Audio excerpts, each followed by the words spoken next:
예, 요즘 참 좋은 이렇게 가을인데요. 우리 여러분들 이렇게 야외로 가시기 전에 먼저 예배당에 나와서 함께 찬양하고 기뻐하면서 하나님께 예배드릴 수 있어서 너무 감사합니다. 그리고 이 시간 또 저에게 말씀을 전할 수 있는 또 기회를 주셔서 너무나 영광스럽고 감사드립니다. 우리가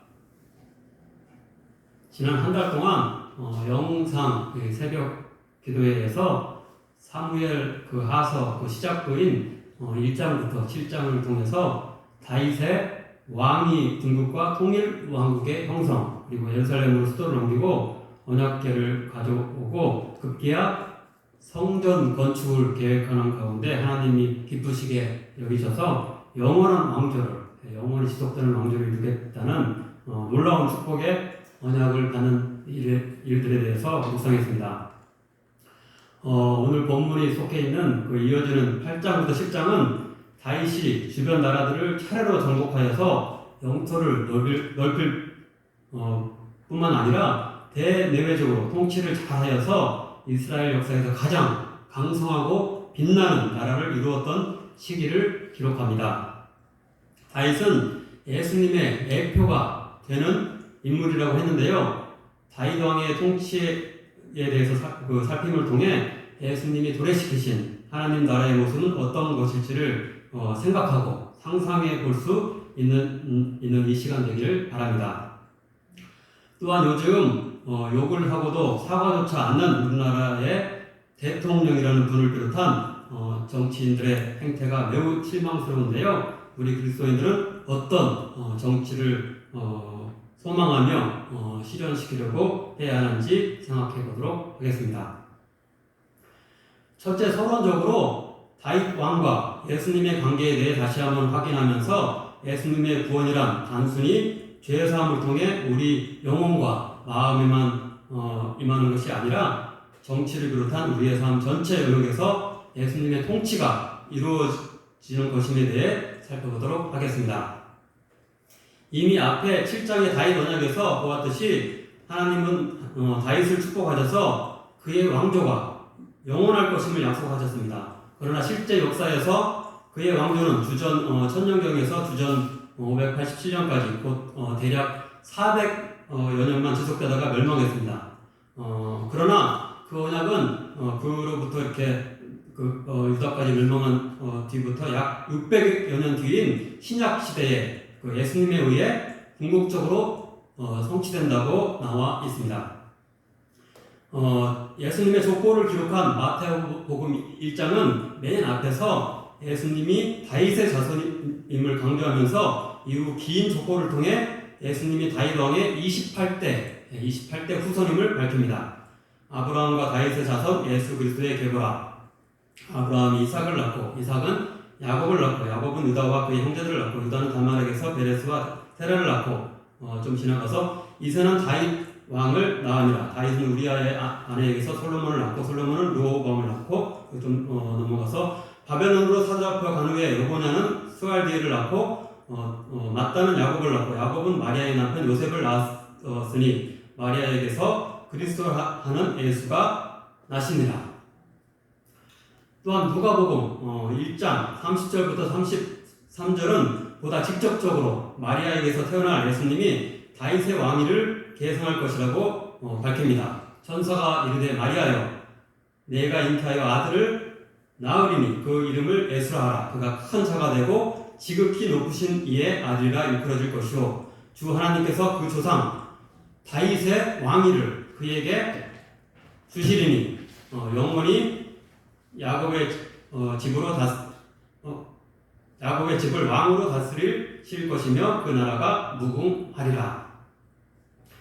이스라엘이 멸망한 뒤부터 예수님이 태어나실 때까지 약 600여 년 기간 동안 그 백성들은 제2의 다윗과 같은 구원자 곧 메시아가 나타나기를 고대했는데요. 그것을 우리는 메시아 대망, 메시아를 이렇게 크게 소망한다 그러면서 메시아 대망이라고 합니다. 이러한 메시아 대망은 이스라엘이 멸망한 시기 전후에 활동한 이사야와 에레미야, 에스겔 등의 선지자들에 의해서 표현된데요. 표현되었는데요. 먼저 이사야 9장 6절부터 7절입니다. 이는 한 아기가 우리에게 낳고 한 아들을 우리에게 주신 바 되었는데 그 정사와 평강의 더함이 무궁하며 또 다윗의 왕자와 그의 나라에 군림하여 그 나라를 굳게 세우고 지금 이후로 영원히 정의와 공의로 그것을 보존하실 것이라. 그 아기가 이렇게 새롭게 메시아가 태어나서 다윗과 같은 그런 부강한 왕국을 이렇게 할 것이라고 예언하고 있습니다. 또 이사야서 11장 1절부터 4절입니다. 이새의 줄기에서 한 싹이 다윗 왕의 아버지가 이새죠. 이새의 줄기에서 한 싹이 나며 그 뿌리에서 한 가지가 나서 결실할 것이요 그의 위에 여호와의 영 곧 지혜와 총명의 영이요 여호와를 경외하는 영이 강림하시리니 그가 공의로 가난한 자를 심판하며 정직으로 세상에 겸손한 자를 판단할 것이며. 여기서도 마찬가지로 다윗의 후손 중에 메시아가 나타날 것이라고 이렇게 그려지고 있습니다. 그런데 여기서 특별히 이렇게 뒤에 우리 제목과 설교 제목과 관련해서 여기서 그 공의와 정의로 이렇게 통치할 것을 같이 이사야 선지자가 이렇게 같이 이렇게 말씀해 주고 있는 것을 여기서 또 이렇게 주의 있게 살펴볼 수 있습니다. 에레미야 선지자 역시 비슷한 예언을 하고 있습니다. 에레미야서 23장 5절부터 6절입니다. 때가 이르리니 내가 다윗에게 한 의로운 가지를 일으킬 것이라. 그가 왕이 되어 지혜롭게 다스리며 세상에서 정의와 공의를 행할 것이며 그의 나라의 유다는 구원을 받겠고 이스라엘은 평안히 살 것이며 그의 이름은 여호와 우리의 공이라 일컬음을 받으리라. 그랬더니 공의롭고 정의로운 메시아가 이렇게 오실 것이다라고 이렇게 예언하고 있습니다. 특별히 에스겔 선지자는 이스라엘의 못된 지도자들을 악한 목자에 비유하며 하나님께서 제2의 다윗과 같은 선한 목자를 보내주셔서 그들을 다스리게 해주실 것이라고 말씀합니다. 에스겔서 34장 2절부터 3절 그리고 5절, 16절, 23절, 24절입니다. 너는 이스라엘 목자들에게 예언하라. 자기만 먹는 이스라엘 목자들은 화 있을진저 목자들이 양떼를 먹이는 것이 마땅하지 아니하냐. 너희가 살진 양을 잡아 그 기름을 먹으며 그 털을 입되 양떼는 먹이지 아니하는도다. 목자가 없으므로 그것들이 흩어져서 모든 들짐승의 밥이 되어도다. 그 잃어버린 자를 내가 찾으며 쫓기는 자를 내가 돌아오게 하며 상한 자를 내가 쌈에 두며 병든 자를 내가 강하게 하려니와 살진 자와 강한 자는 내가 없애고 정의대로 그것들을 먹이리라.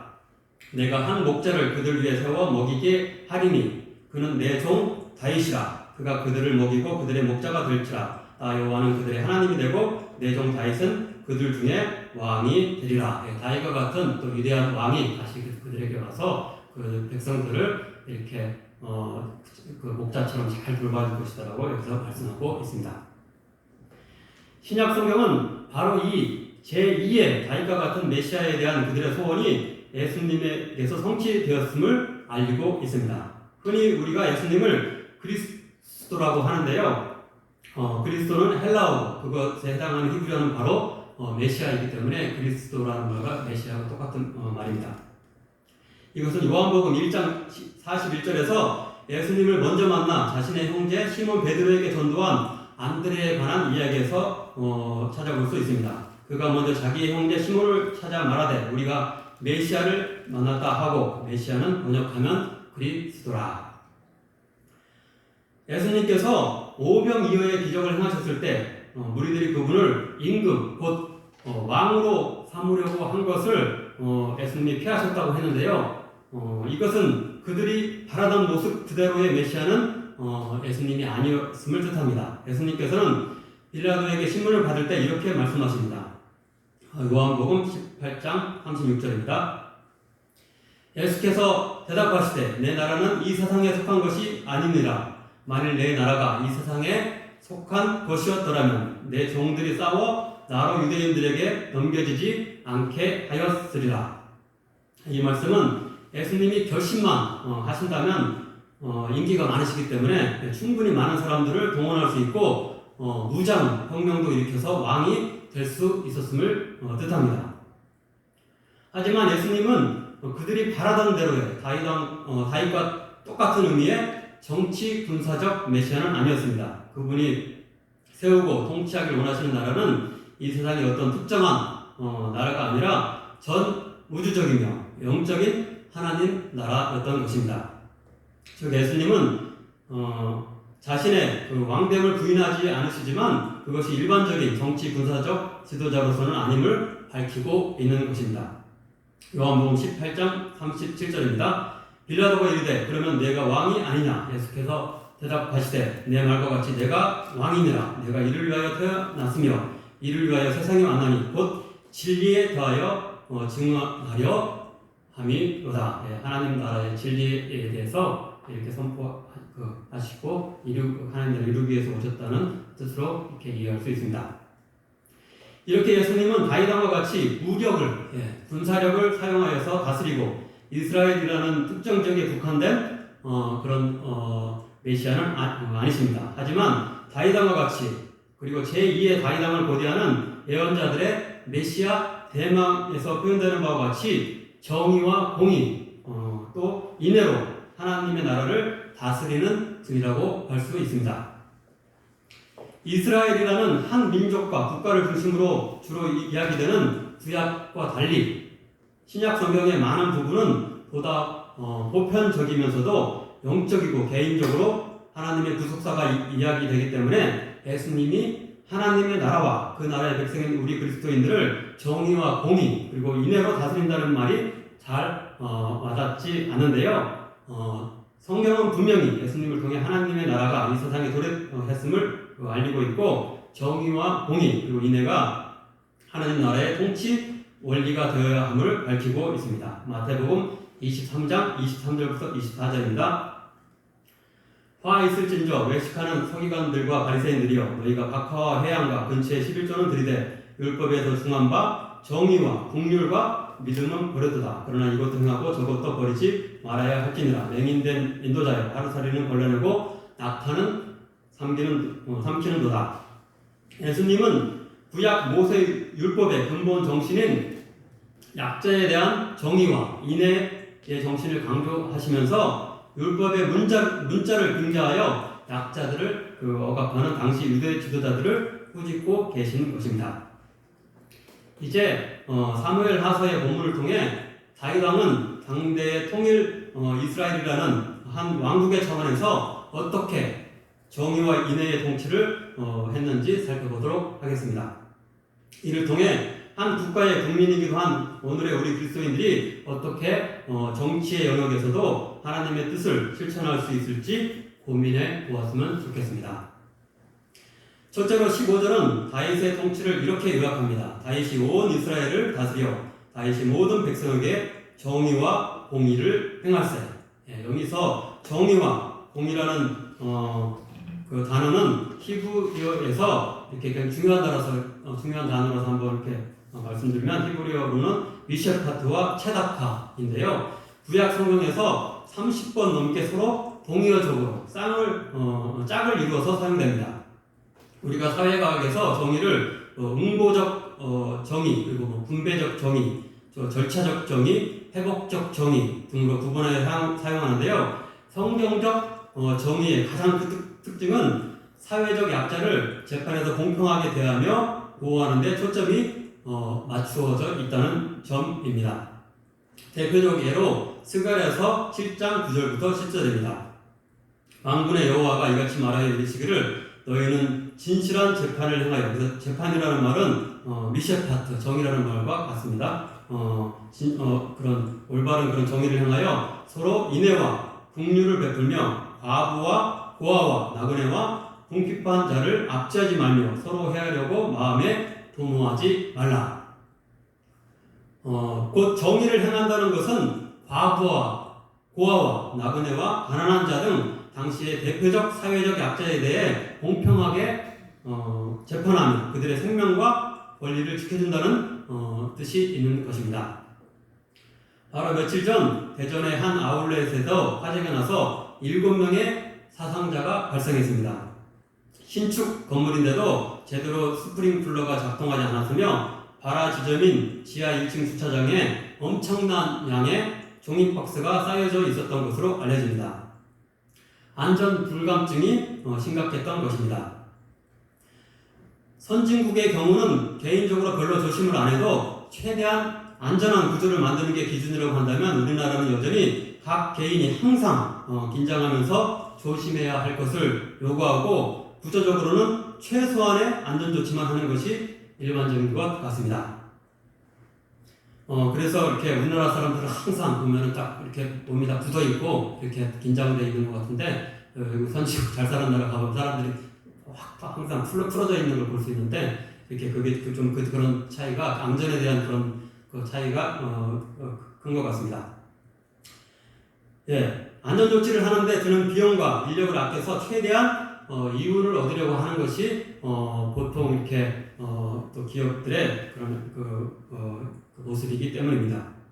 이런 일을 막기 위해서 중대재해처벌법이라는 것이 생겼지만 일부 큰 사업체에만 해당되고 점점 그 취지가 후퇴하고 있는 것 같아 안타깝습니다. 불안한 환경에도 불구하고 어쩔 수 없이 일해야만 하는 노동자들의 권리와 생명을 대변하고 지켜주는 것이 오늘에 있어서의 성경적 정의의 실천이라고 할 수 있겠습니다. 여기서 다윗이 정의와 공의를 구체적으로 어떻게 실천했는지가 잘 나오지는 않지만 사무엘하서 앞에 그 1장과 4장을 보면은 그가 정의롭게 행하는 모습을 엿볼 수 있습니다. 즉 다윗은 자신의 가장 큰 대적자였던 사울왕과 이스보셋 왕에 대해서도 감정에 치우쳐 자신을 죽이려고 했고 적국의 이렇게 왕이었습니다. 그들에 대해서도 감정적으로 이렇게 대하지 않고 냉정한 처분을 냈던 것을 확인할 수 있습니다. 다윗에게 상 받기를 기대하면서 사울왕을 죽였다고 하며 사울왕의 왕관을 가져온 자와 그리고 이스보셋 왕을 죽이고 그 목을 가져온 자에 대해 하나님의 기름 부은 자를 함부로 죽였으며 선한 사람을 억울하게 죽인 것이라고 판단하여 그들에게 상을 내린 게 아니라 그들에게 오히려 사형의 처분을 내렸던 것입니다.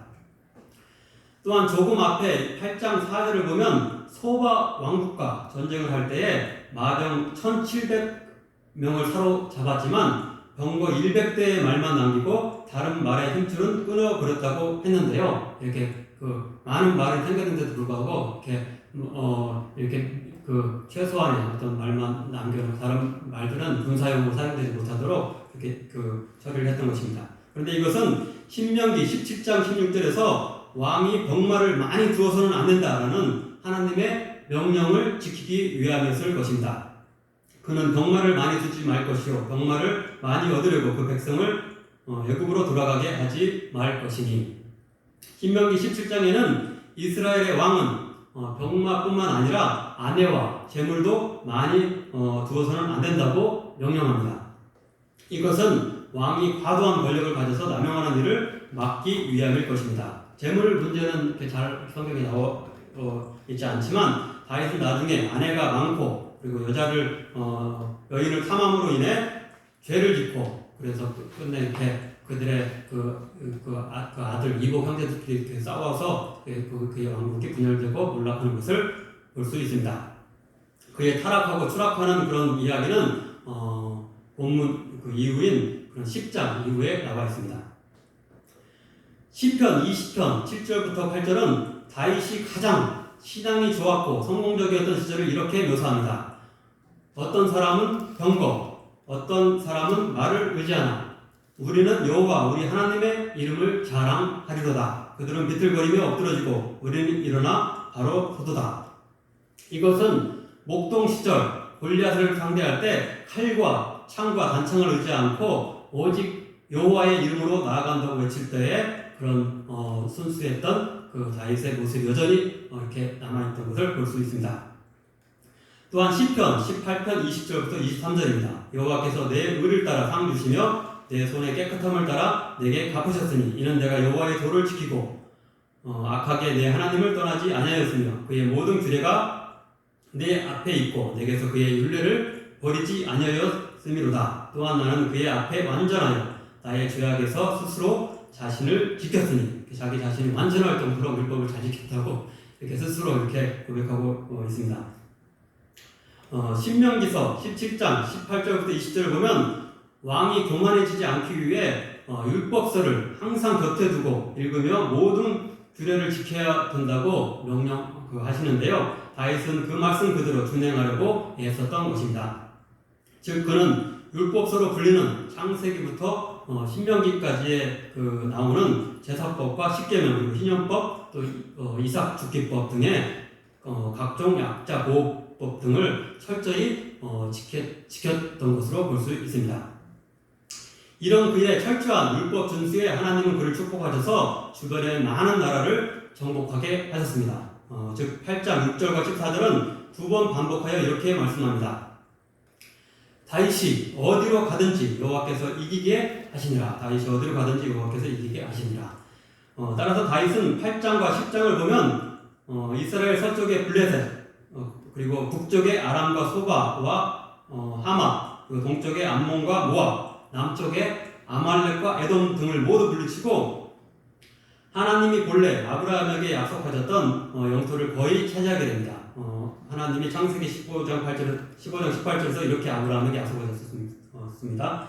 그날에 여호와께서 아브라함과 더불어 언약을 세우고 이르시되 내가 이 땅을 애굽 강에서부터 그 큰 강 유브라데까지 내 자손에게 주노니 열왕기상 4장 20절부터 21절을 보면 다윗 왕의 아들 솔로몬은 드디어 아브라함 언약이 완전히 성취되는 것을 볼 수 있습니다. 애굽에서부터 이렇게 유브라데 강에 이르기까지 넓은 영토를 차지하게 할 것이라고 축복하셨는데 이게 그대로 이렇게 성취되는 걸 볼 수 있습니다. 유다와 이스라엘의 인구가 바닷가에 모래같이 많이 되매 먹고 마시며 즐거워하였으며 솔로몬이 그 강, 곧 유브라데 강에서부터 블레셋 사람의 땅에 이르기까지와 애굽 증역에 미치기까지의 모든 나라를 다스림으로 솔로몬이 사는 동안에 그 나라들이 조공을 바쳐 섬겼더라. 두 번째로 16절부터 18절은 다윗이 역할 분담을 통해 공평하면서도 효율적인 행정을 펼쳤음을 지적합니다. 그는 한 사람이 여러 가지 역할을 하여서 과도하게 권력이 편중되는 일을 맡고 각자의 신분과 능력에 따라 일을 맡겨서 좋은 결과를 산출한 것으로 보입니다. 요압은 군사령관, 여호사밧은 역사를 기록하는 왕실의 역사를 기록하는 사관, 그리고 사독과 아히멜렉은 제사장, 그리고 서라야는 서기관. 여기서 서기관은 오늘날의 아마도 이렇게 비서실장 정도 여겨집니다. 스라야는 비서실장, 분하야는 그리고 23장 22절과 23절에 따르면 직책이 뭔지 자세히 나와 있지 않은데 거기를 또 같이 참조하면은 외국인 용병들을 관리하는 시위대 대장, 그리고 다윗의 아들들은 대신으로 각각 임명되었습니다.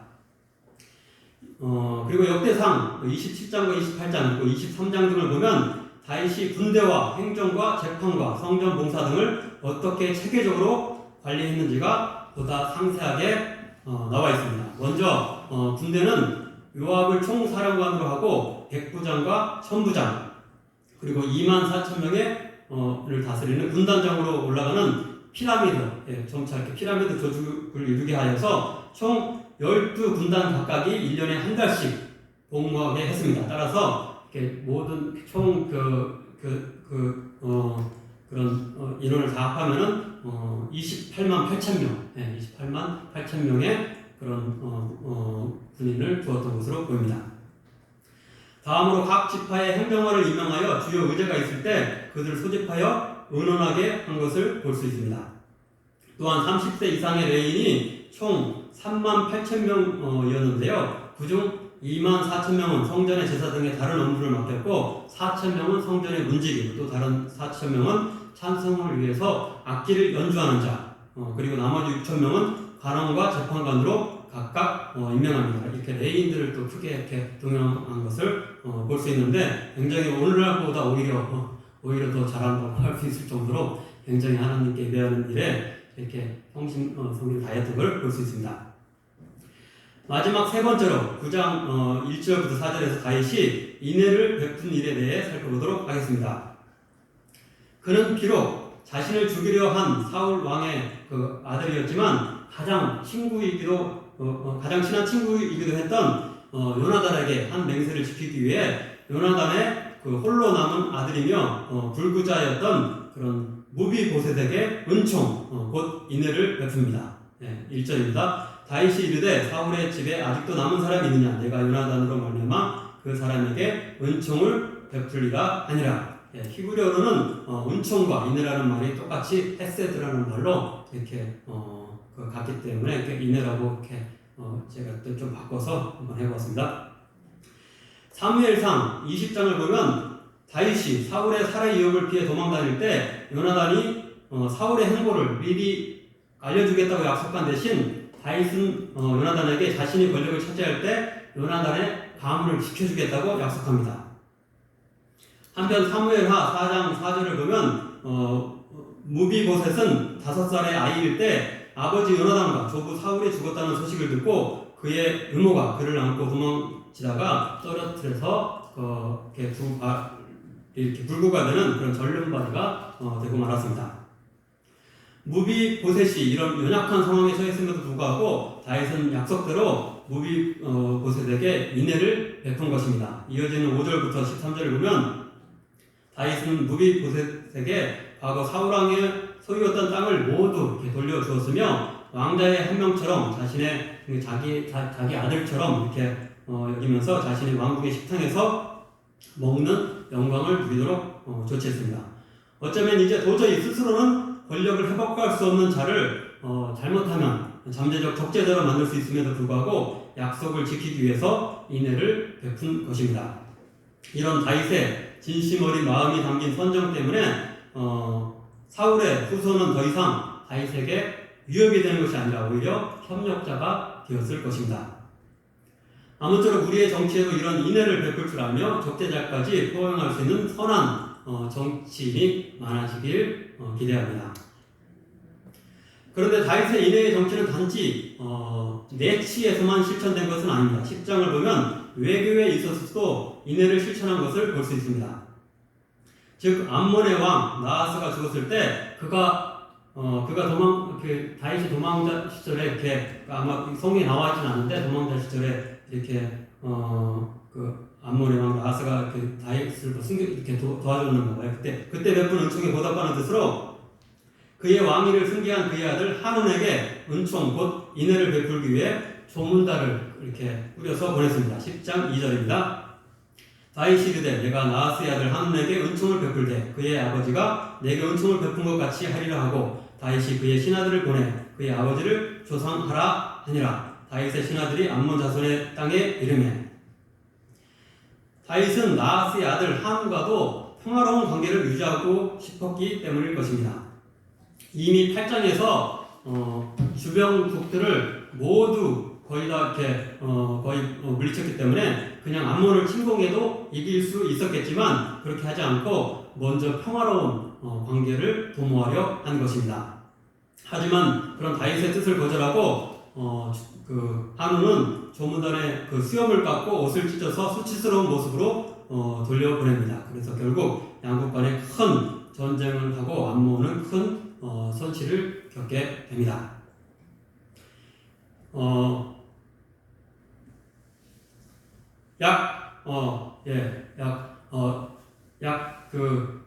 다윗의 왕조가 400년 동안 지속되었다고 했는데 다윗 왕 때부터 약 400년 뒤에 다윗 왕의 이런 정의와 인애의 통치를 완전히 상실하여 다른 후대의 왕들이 그런 모습들을 완전히 상실하여 멸망의 직전에 처했을 때 선지자들은 다시 다윗 때와 같은 그런 정의와 인애의 통치가 회복되기를 바라면서 이렇게 외칩니다. 먼저 호세아서 12장 6절입니다. 그런즉 너희 하나님께로 돌아와서 인애와 정의를 지키며 항상 너의 하나님을 바랄지어다. 다음으로 미가서 6장 8절입니다. 사람아 주께서 선한 것이 무엇임을 내게 보이셨나니 여호와께서 내게 부하신 것은 오직 정의를 행하며 인자 곧 인애를 사랑하며 겸손하게 내 하나님과 함께 행하는 것이 아니냐. 재작년에 경기도민 1200명을 대상으로 해서 우리 사회가 얼마나 공정한가라는 그런 설문조사를 했었습니다. 근데 거기 이렇게 보면은 76% 이상이 우리나라가 공정하지 않다라고 대답했습니다. 그런데 공정하지 않다라고 한 사람 들 중에 가장 그 비중이 높은 거는 교육 수준과 소득이 낮을수록 더 공정하지 않다라고 또 이렇게 답을 했습니다. 그리고 이렇게 그 최하층 그 계층 같은 경우는 기회의 공정성, 우리가 어떤 기회가 제대로 주어지냐 그런 공정성에 대해서도 10점 만점 중에 2.5점 굉장히 공정하지 않다라고 이렇게 대답한 반면에 최상층은 9.0% 거의 잘 이렇게 높은 어떤 신분에 있는 사람들은 공정하더라고 그렇지 않은 사람들은 엄청 공정하지 않다. 서로 이렇게 엄청난 그런 차이가 나고 있습니다. 그리고 최하층은 81% 정도가 계층 상승을 위해서는 부모의 자신의 어떤 노력보다는 부모의 재산과 집안이 더 중요하다. 81%나 그렇게 대답을 했습니다. 따라서 이게 전체적으로 보면은 우리나라 이 경기도민들 중에 그런 물분의 정도, 얼마나 그래서 그런 거에 대해서 억울하게 생각하느냐 이런 거에 대해서 4점 만점에 평균적으로 3.4점, 그래서 엄청나게 사람들이 그런 불공정에 대해서 울분을 느낀다고 답한 것을 볼 수 있습니다. 그래서 우리나라가 이런 또 올해 상반기 출산율이 0.75명이라고 해가지고 이렇게 희망이 없기 때문에 사람들이 자녀도 잘 갖지 않고 이런 그런 사회가 되었는데 우리가 다시금 이런 이렇게 다윗 때의 그런 정의와 인애의 그런 모습들을 우리가 그리스도인들이 먼저 또 새기고 또 실천하고 또 우리나라 전체적으로 그렇게 될 수 있도록 기도함을 말미암아서 우리나라도 좀 희망과 또 기쁨이 넘칠 수 있는 사회로 우리가 변화시킬 수 있기를 주님 이름으로 간절히 바랍니다. 기도하겠습니다.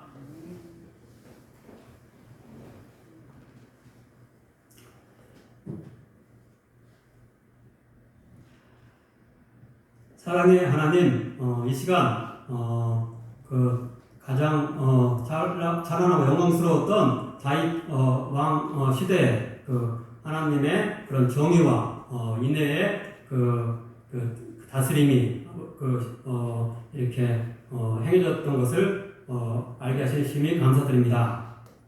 또 인애와 공의의 그런 모습이 다 이렇게 사라지고 멸망하고 말았지만 우리 예수님께서 다시 그런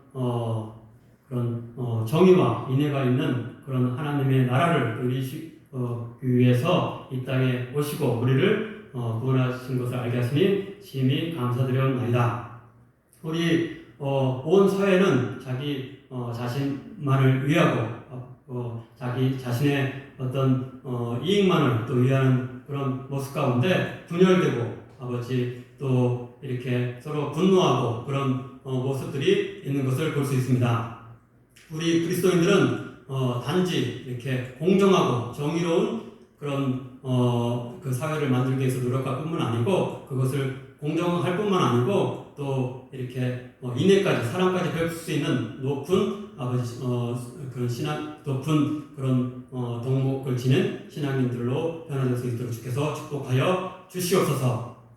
이 힘들어하고 어려워하는 이 땅에 또 우리 이웃들에게 하나님의 이런 하나님 나라의 기쁜 또 인애와 공의의 또 통치를 저희들 전할 수 있는 우리 복된 그리스도인 될 수 있도록 주께서 축복하여 주시옵소서. 예수님의 이름으로 기도하옵나이다.